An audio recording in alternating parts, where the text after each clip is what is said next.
Welcome to The Explainer. So, is it color or color? Elevator or lift?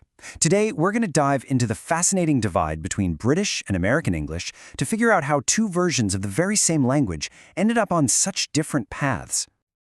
Okay, let's kick things off with a classic food mix-up. Picture this. You're an American in London. You order some chips, and what lands on your plate? French fries. Or maybe you're a Brit in New York. You ask for crisps, and you just get a blank stare until someone hands you what you call chips. It's the perfect and honestly the most delicious example of this whole linguistic divide. Right, so let's just lay it all out. What Americans call chips are what the British call crisps, and what the British call chips are American French fries. It's kind of funny how this one simple food confusion is the perfect doorway into a whole world of differences. So, how did this even happen? Well, think about it. When English settlers came to America, the language they brought with them was suddenly separated by a massive ocean from the language that was still evolving back in Britain. And over centuries, those two paths just split. They developed their own unique words, spellings, and even ways of putting sentences together. Let's dig into exactly where they diverged.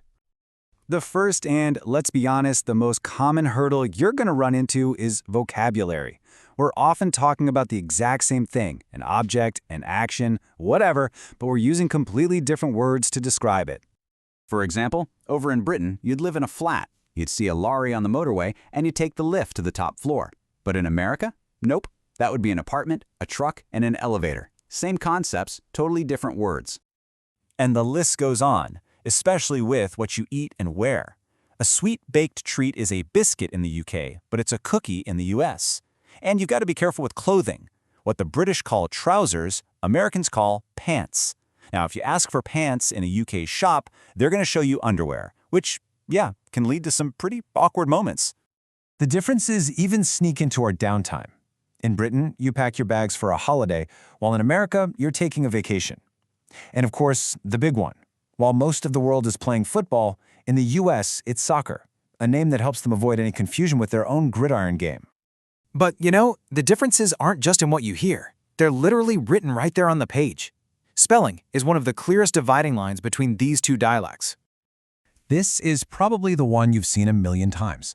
British English often keeps the U in words like color and favorite, which is a little nod to its French influence. But in America, the dictionary writer Noah Webster made a conscious decision to drop that U. He wanted to make spelling simpler and, just as importantly, to help create a distinct American identity. And here's another classic swap for you. In the UK, you'll go to the town center or to the theater. In the US, those exact same places are spelled center and theater. It's a simple reversal, but it's a super consistent marker of which dialect you're looking at. And there are a few other common variations, like the ISE ending in British English versus the American IZE. You'll also notice the British like to double the L in words like traveled, or the different spelling of a bank check versus a check. Okay, we're going even deeper now, because the differences aren't just about single words. We actually see variations in grammar, the very architecture of how sentences are built. Okay, let's take something that just happened. A British speaker is more likely to use the present perfect tense, saying, "I've just finished." An American speaker, on the other hand, will often just use the simple past tense for the same exact situation, "I just finished." You'd understand both perfectly, but it's a really common grammatical split.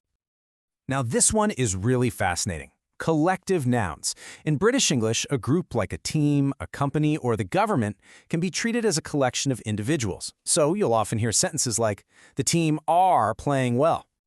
But in American English, that same group is almost always treated as a single unified thing.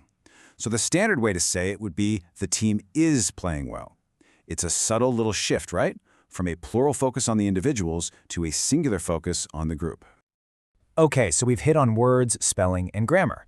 But for most people, the biggest, most immediate difference is, of course, the sound. The pronunciation and the accent, well, they're the clearest giveaways.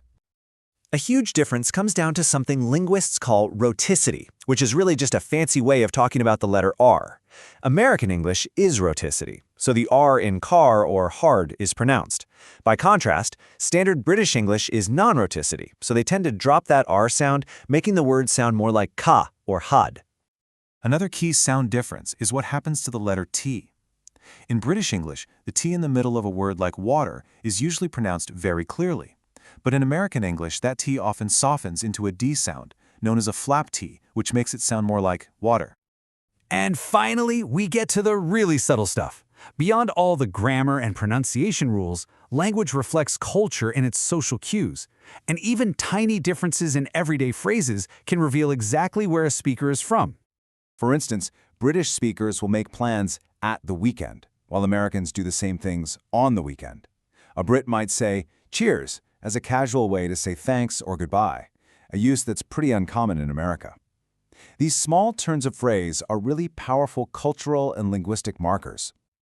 So after walking through all these differences, it naturally leads to the one big question that always comes up in this debate. Which version of English is actually the right one? Well, the simple answer is neither. There's really no such thing as correct English. They're just different versions. They're both equally valid dialects of a global language that's constantly changing and borrowing from itself. And in a world this connected by media, maybe the most interesting question isn't how they drifted apart, but how they might just be coming back together.